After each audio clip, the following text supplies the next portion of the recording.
संजना ती उमेदवार म्हणून बघायला मिळते, तिच्या उमेदवारीकडे सुबक नाहीत कार्यकर्ते. म्हणजे अनेक ठिकाणी अशा पण चर्चा आहेत की बाबा राजकारण्यांच्या घरातलेच मुलं पुढे का.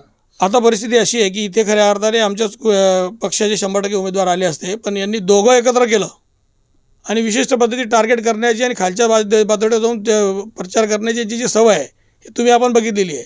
रात्रीतून राष्ट्रवादीचे सगळे उमेदवार क्यूट झाले म्हटल्यावर दोघं एकत्र झाल्यावर मला नाईलाजाने माझी मुलगी उतरावं लागली आणि हा विषय करण्याच्या मागचा उद्देशच तसा होता. मला वरतून पण त्याचे संकेत आले की बघा तुम्ही आता करताना थोडंसं काळजीपूर्वक करा. तुमच्या मुलीला उतरवण्याची इच्छा नव्हती तुमची? 100% नव्हती, 100% नव्हती आणि येणाऱ्या काळात तुमच्या लक्षात येईल ते. पण ही निवडणूक ज्यांनी कोणी प्रतिष्ठेची केली, ज्यांनी वेळेवर आम्ही तडजोड करायला तयार होतो, युतीची चर्चा चालू होती, त्या चर्चा थांबवून लगेच स्वतंत्र निवडणूक लढण्याची घोषणा केली, ही जर आमच्यासाठी पण आश्चर्यचकित होती. कारण मी विधानसभा मतदारसंघ मुक्ताईनगरमध्ये दोघं मत म्हणजे नगरपालिका सावदा, नगरपालिका मुक्ताईनगरमध्ये युती करण्याची माझी पूर्ण इच्छा होती आणि आजही खरं भाजप असतं तर मी निवडणूक लढली नसती. हे खरं भाजप नाही आहे असं मला वाटतं. म्हणजे खडसेंच्या निर्णयानंतर आपल्याला खरं हा पवित्रा घ्यावा लागला. हो, यस यस. ज्या पद्धतीने आता उमेदवारी अर्ज दाखल करण्याच्या एक दिवसा अगोदर एकनाथ खडसेंनी खरं तर माघारीची भूमिका जाहीर केली. कार्यकर्ते खरं तर जे राष्ट्रवादीचे होते ते लक्ष लावून होते उमेदवारीबाबत, पण ही भूमिका जी आहे खडसेंची ही राजकीय ट्विस्ट करणारी मानली जाते. यामागचं काही वेगळं राजकारण आपल्याला वाटतं?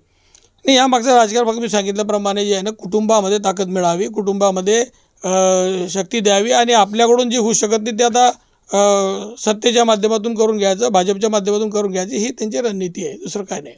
पण पक्षाचं ज्या अर्थी ते मोठे नेते मानले जातात राष्ट्रवादी, पक्ष समूळ पक्ष राष्ट्रवादी संपवण्याच्या दृष्टिकोनातून हा प्रयत्न आहे. आता भाजप आणि शिवसेनेमध्येच या ठिकाणी संघर्ष बघायला मिळणार आहे.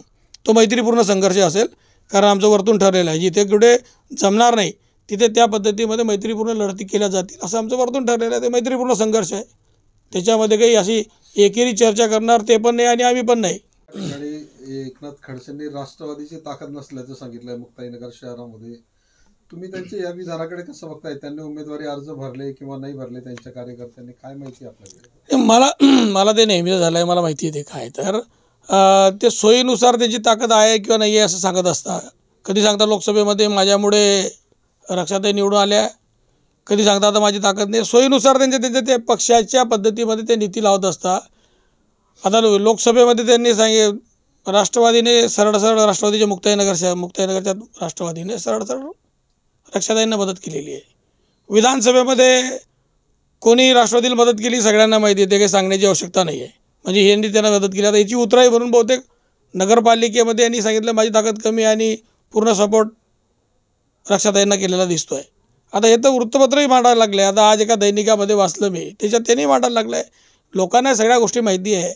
आपल्या कुटुंबात दोघं पक्ष ठेवायचे, दोघं पक्षाचा उपयोग कसा घ्यायचा आणि फक्त आपल्या लोकांना कशी मदत होईल हा प्रयत्न करायचा. पक्ष वेठीस धरायचे ही त्यांची रणनीती आहे. पण याच्यामध्ये मला खऱ्या अर्थाने आश्चर्य हे वाटतं की जळगाव जिल्ह्यातला एकही निष्ठावंत राष्ट्रवादीचा शरद पवार साहेबांच्या गटाचा त्यांनी एकाने एक शब्द बोलला नाही, चकार शब्द बोलला नाही की मुक्ताईनगरमध्ये त्यांची ताकद नाही आहे. अरे विधानसभेत जर बघितलं आपण तर माझ्यासाठी मी 850 मताने पिछाडीवर या शहरामध्ये होतो, 850-900 मताच्या पिछाडीवर होतो.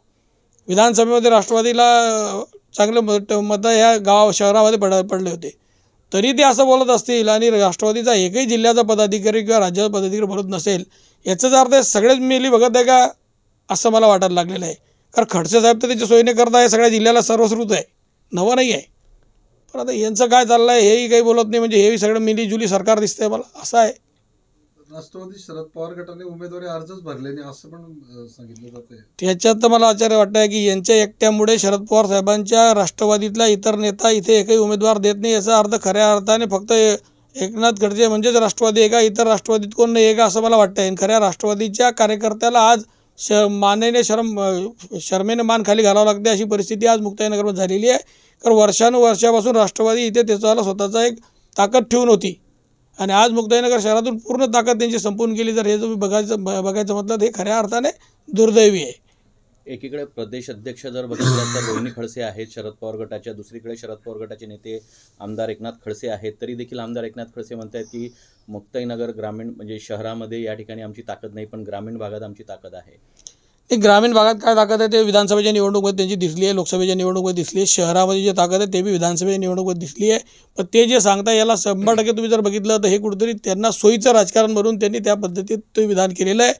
इतर जिल्ह्यामध्ये सगळीकडे निवडणुका लढायच्या, काय काय कोणाकडे करायचं, आणि मुक्ताईनगर स्वतःचं शहर असल्यामुळे स्वतःच्या परिवारातल्या का सदस्याला कुठेतरी पुढे घेऊन जाण्याच्या दृष्टिकोनातून ती मदत करायची. पण ठीक आहे, चांगलं आहे. शिवसेना भाजप युतीला ते मदत करत असतील तर चांगलं आहे. तुम्हाला फायदा होतो त्यांच्या या गोष्टीचा? नाही, मला फायदा नुकसानीचा त्यांच्यामुळे काय फायदा होईल, त्याच्यामुळे काय नुकसान. मुक्ताईनगरला तर कधी फायदा नाही झाला त्यांच्यामुळे, मला काय फायदा होईल. कन्या आपल्या शेवटी उमेदवार आहेत इथे या ठिकाणी. प्रश्नच नाही आहे. मी इथे शिवसेना म्हणून लढतोय, धनुष्यबाण म्हणून लढतोय. त्याच्यामुळे धनुष्यबाणाला इथेची लढण्याची सवय आहे. संघर्ष तर करत आलो आम्ही, गेल्या 30 वर्षांपासून करतोय. सोयीनुसार राजकारण करतायत असं तुम्ही म्हटलेलं आहे. याचं कुठंतरी तुम्हाला टार्गेट केल्यासारखं वाटतंय? प्रश्नच नाही. पूर्ण लोक विधानसभेत जर बघितलं तर एका विशिष्ट पक्षाने, जे माझ्या मित्रपक्ष होतं, त्यांनी पूर्ण ताकद यांना दिली होती. तुम्ही बघितलं असेल तर आज जे लोक भाजपच्या तिकिटावर उभे आहे ते कालच्या दिवशी कोणाचे कार्यकर्ते होते? एकाच रात्रीतून ते बदलले आणि इकडे आले, इकडे त्यांना उमेदवारी मिळाल्या. हे चमत्कार नाही ना. कोणत्या पक्षाचे होते? ते सरळ राष्ट्रवादीचे होते ना. कालपर्यंत अनेक लोक राष्ट्रवादीचे होते. आजही त्यांच्या प्रचारात जे फिरत आहे राष्ट्रवादीचे आहे. आजही स्वतःला राष्ट्रवादी म्हणतात. ते कधी समजलेच नाही कोणत्या पक्षाचे आहे. तर केंद्रीय मंत्री रक्षा खडसे म्हणतात की बुवा आता मुक्ताईनगरची जबाबदारी माझ्यावर दिलेली आहे आणि निश्चितच मी माझे सगळे उमेदवार या ठिकाणी विजयी करेल. हो, त्यांना शुभेच्छा आहे. आपल्या त्या केंद्रीय मंत्री शुभेच्छा आहे त्यांना. रोहिणी खडसेंनी घराणेशाहीचा आरोप केलाय. घराणेशाहीचा ट्विट केलंय रोहिणी खडसेंनी की हम करो तो राजनीति और तुम करो तो घराणेशाही. जे सत्ताधारी आहे त्यांनी आपल्या कन्या, त्याचप्रमाणे आपल्या पत्नी यांना. ते तुम्ही उलटं बोलताय. उलटं ट्विट केलं त्यांनी. तुम्ही बोलले ते उलटं ट्विट केलं त्यांनी, ते मी बघितलं आहे. पण घराणेशाही कशाला म्हणता माहिती का? म्हणजे जिल्हा बँकेमध्ये मुलगी, दूध संघामध्ये बायको, खासदार सुनबाई, स्वतः आमदार, याला घराणेशाही म्हणतात. म्हणजे ग्रामपंचायतपासून ग्रामपंचायत, जिल्हा परिषद, विधानसभा, लोकसभा, जिल्हा बँक, दूध संघ, याला घराणेशाही म्हणतात. एकाच कुटुंबात इतके पदाला घराणेशाही म्हणतात असं मला वाटतं. कोण आहे तिथे? असं कोण आहे म्हणजे काय तुम्हाला माहीत नाही का? मंदाताई खडसे या दूध संघात होत्या. रक्षाताई खडसे त्याच्या खासदार होत्या. ग्रामपंचायतच्या सरपंच पण होत्या कोथळीच्या. झेडपी सदस्य पण होत्या, सभापती पण होत्या, खासदार पण आहे. त्याच्यानंतर हे स्वतः आमदार होते. मुलगी आमदारकीची उमेदवार होती, प्रदेशाध्यक्ष झाली, जिल्हा बँकेची चेअरमन झाली. याला घराणेशाही म्हणतात. जे कुटुंबा, सगळं पूर्ण कुटुंबाशिवाय दुसरं काही दिसत नाही. अरे इव्हन जिल्हा नियोजन मंडळाचे बी सदस्यत्व झाल्या होत्या. जे कार्यकर्त्याला दिलं जातं जिल्हा नियोजन मंडळ, त्याही सदस्यत्व झाले होते. ते काय हम करोसे घराणेशाही न लोक करसे राजनीती असं नाही आहे. कुठेतरी ह्या ज्या सगळ्या गोष्टी आहे हे यांना बोलण्याचा काही अधिकार नाही मला असं वाटतं.